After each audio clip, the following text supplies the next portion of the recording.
علیکم اسٹوڈینٹس، میں حفظہ بطول آپ کو لرننگ قرآن وتھ حفظہ میں ویلکم کرتی ہوں۔ میں امید کرتی ہوں کہ آپ سب خیریت سے ہوں گے، آپ سب ٹھیک ہوں گے۔ ہم نے سٹارٹ کیا ہوا تھا قرآن مجید کا تعارف، ہم پڑھ رہے تھے قرآن مجید کا تعارف۔ کچھ لوگوں کو معلومات نہیں ہوتی قرآن مجید کی کہ قرآن مجید کس طرح نازل ہوا، کس وحی کے ذریعے نازل ہوا، کب نازل ہوا۔ تو یہ ساری معلومات جو ہیں وہ میں آج اس ویڈیو میں آپ کو بتانے جا رہی ہوں۔ میں امید کرتی ہوں آپ کو پسند آئے گی۔ آپ کو پسند آئے تو چینل کو لائک، شیئر اور سبسکرائب ضرور کریں۔ ہم نے سٹارٹ کیا ہوا ہے اسٹوڈنٹس پہلا جو ہم نے قرآن مجید کا تعارف تھا وہ ہم نے پڑھ لیا تھا۔ آج ہم پڑھیں گے قرآن مجید کا دوسرا تعارف۔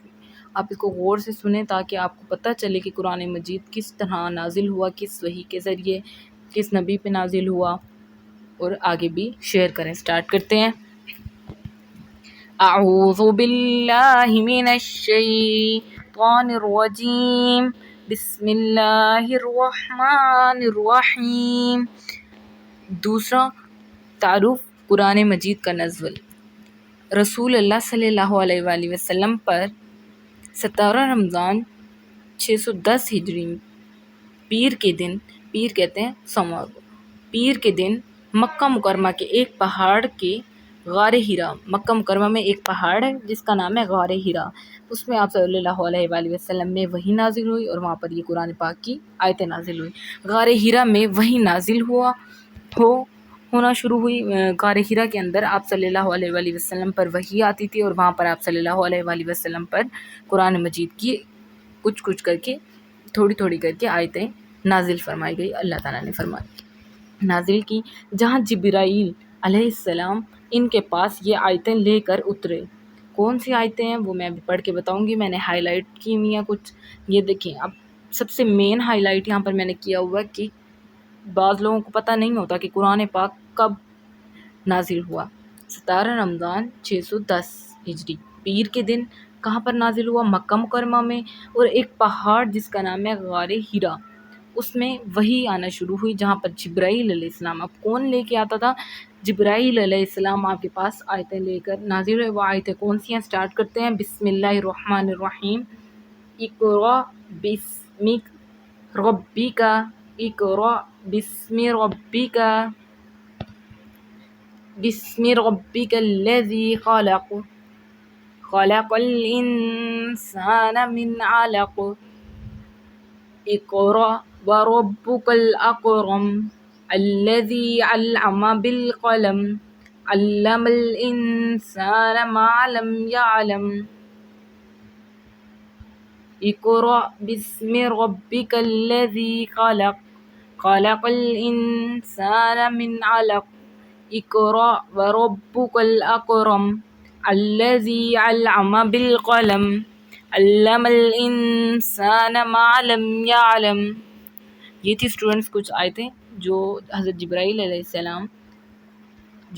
السلام لے کے آئے، کہاں پر؟ غار ہرا میں۔ اب اس کا ترجمہ کیا ہے؟ پڑھ اپنے رب کے نام سے جس نے پیدا کیا، جس نے انسان کو خون کے لوتھڑے سے پیدا کیا۔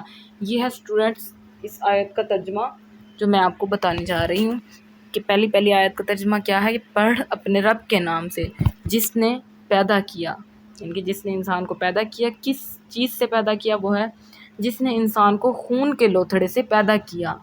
تو پڑھتا رہا، تیرا رب بڑے کرم والا ہے، جس نے قلم کے ذریعے علم سکھایا، جس نے انسان کو وہ سکھایا جسے وہ نہیں جانتا تھا۔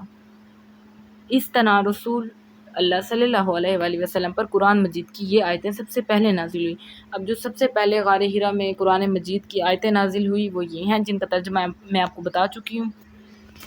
یہ غار ہرا کے اندر آپ صلی اللہ علیہ وسلم پر سب سے پہلے نازل کی گئی تھی۔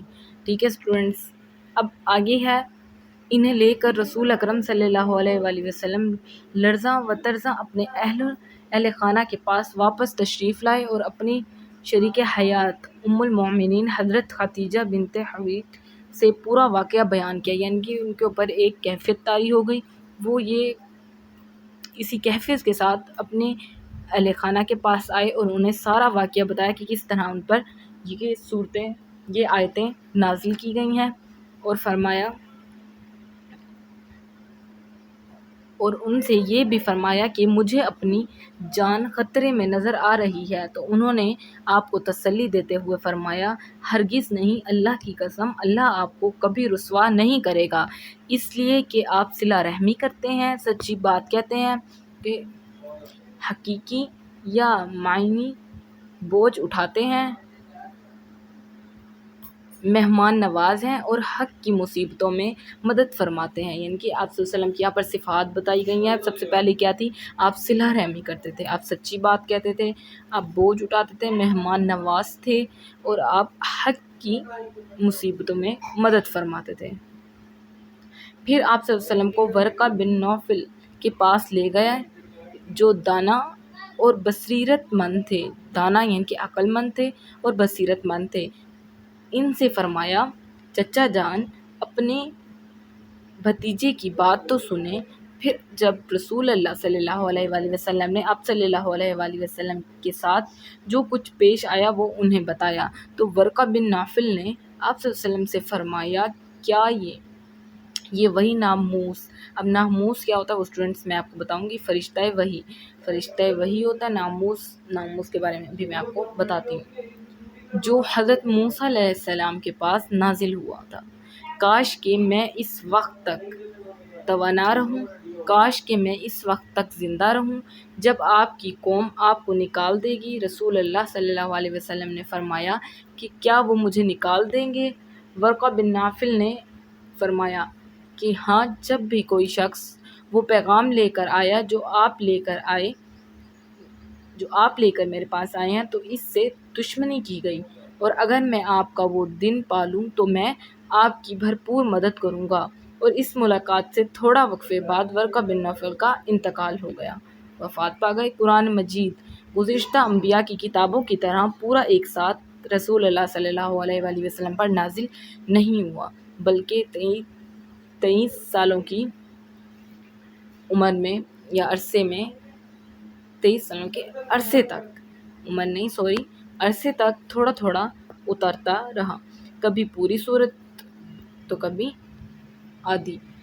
ٹھیک ہے اسٹوڈنٹس، یہاں پر یہ بات بہت امپورٹنٹ ہے کہ جو اور نبی کرام تھے ان کے اوپر جو کتابیں نازل کی وہ تھوڑی تھوڑی کر کے نازل نہیں کی گئی، جو کہ ہمارے نبی حضرت محمد پر کتاب نازل کی گئی وہ تھوڑی تھوڑی کر کے نازل کی گئی۔ اب میں نے اوپر آپ کو بتایا تھا ناموس سے مراد جبرائیل امین ہے، جو انبیاء کے پاس وحی لے کر جانے پر معمول تھے، یعنی کہ جو اللہ تعالیٰ کا پیغام ہوتا تھا وہ انبیاء تک پہنچاتے تھے۔ کون؟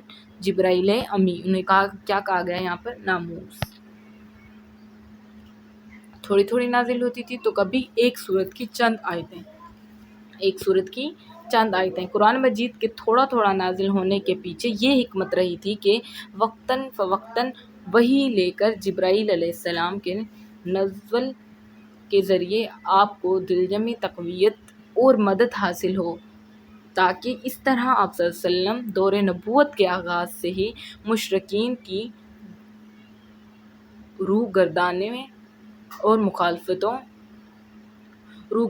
اور مخالفتوں کے مقابلے میں زیادہ مضبوطی اور ثابت قدمی سے جمے رہ سکیں۔ ارشاد الہی ہے، ان کے ارشاد باری تعالیٰ ہے، وَقَالَ الَّذِينَ كَفَرُوا لَوْلَا نُزِّلَ عَلَيْهِ الْقُرْآنُ جُمْلَةً وَاحِدَةً كَذَلِكَ لِنُثَبِّتَ بِهِ فُؤَادَكَ وَرَتَّلْنَاهُ تَرْتِيلًا۔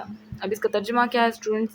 اور کافروں نے کہا کہ اس پر قرآن سارا کا سارا ایک ساتھ ہی کیوں نہ اتارا گیا، اسی طرح ہم نے تھوڑا تھوڑا کر کے اتارا تاکہ اس سے ہم آپ کا دل قوی رکھیں، ہم قوی کہتے ہیں مضبوط، آپ کا دل مضبوط رکھیں۔ ہم نے اسے ٹھہر ٹھہر کر ہی پڑھ سنایا ہے، تھوڑا تھوڑا ٹھہر ٹھہر کے نازل کیا گیا قرآن مجید۔ یہ تھی اس آیت کا ترجمہ۔ اس طرح قرآن مجید کے بدترین نازل ہونے میں تربیتی پہلو سے بھی ایک زبردست حکمت رہی ہے۔